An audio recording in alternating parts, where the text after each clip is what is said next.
To chat to you about a lovely message that I received from a wonderful gentleman called John in Utah. John, that message finally got through to me. You know, it's you didn't get the right.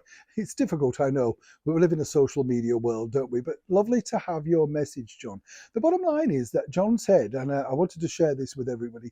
He said, Neil, I enjoy your programs and stuff like that. He said you remind me of another broadcaster who was very big over in the United States, and he was very nice, John. You're very sweet to write things like that. And he said, that I had the same warmth and affability, that sort of stuff. We're friends. That's the way I look at it. When I'm talking to you now, we're just friends chatting. That's the deal, isn't it? But the bottom line is he highlighted someone that we didn't really know over here in the United Kingdom, a man called Arthur Godfrey. And I looked him up. Obviously I was fascinated by this. Didn't realize what a big star he was. Now, a lot of people in the United States will know instantly when I said his name. He was, for those that don't know in that or not in that particular part of the world, he was a talent show host that had a radio show, television show, and was phenomenally successful for many decades on those formats, creating many different stars. And when you think about it, this was in the infancy of TV. And it got me thinking, I wanted to share this with you, whether, you had similar people in your areas and, neck of the world or what, that sort of thing. Because over here in the United Kingdom, we had a similar guy. This is long before my time, but my father and mum did get to work with him and meet him actually, called Wilfred Pickles. And Wilfred Pickles was from our neck of the woods, actually, West Yorkshire, Halifax, right? And he was one of the very first people in the BBC to have a regional accent reading the news in a full dinner suit from a studio in Manchester. I kid you not. And he had a sort of catchphrase, "How do?" That's what he would say, on the radio.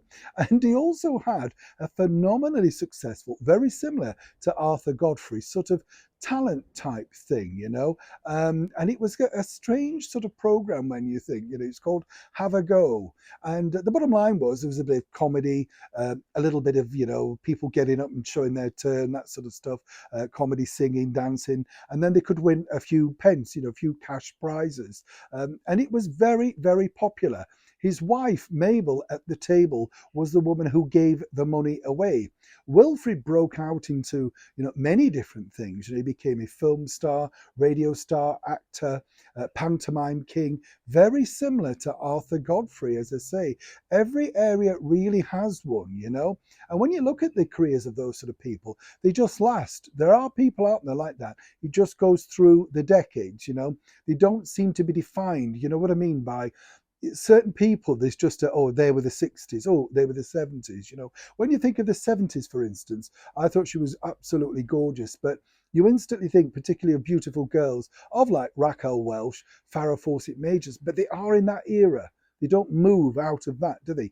These gentlemen like Arthur Godfrey, Wilfred Pickles, they really did break boundaries, remained popular with broadcasters, and for years and absolute years. You couldn't really define their talent, what it was, but they certainly had something that was connectable to the audience. So, John in Utah, thank you for getting me to look and investigate the talented Mr. Arthur Godfrey. Didn't realize also that he was planning at one point to try and have a run at becoming the president of the United States. And I know a lot of you may say there's a dark side to Arthur, and that is the world of show business. Trust me, if you work in show business, there's the good and the bad each single time, But perhaps if you haven't checked him out, check out both gentlemen and see and let me know what you think in the comments below. Was I right? And as I say, if you're anywhere else in the world, South Africa, Bali, Japan, China, did you have like a regular person that seemingly went on forever? Literally. I mean, I know in America the big names were like Ed Sullivan and Steve Allen and people like that. But it would be lovely to know who did that sort of well elsewhere in the world. As ever, thank you so much for prompting a lovely memory. Hope you don't mind me all sharing it with you. What are we like, eh? We'll all be now looking these things up, saying, yes, I remember. Oh, yes, I bought an annual with his stuff in. As ever, as ever, I'll be back with more golden memories, no doubt, soon. Thanks so much for watching.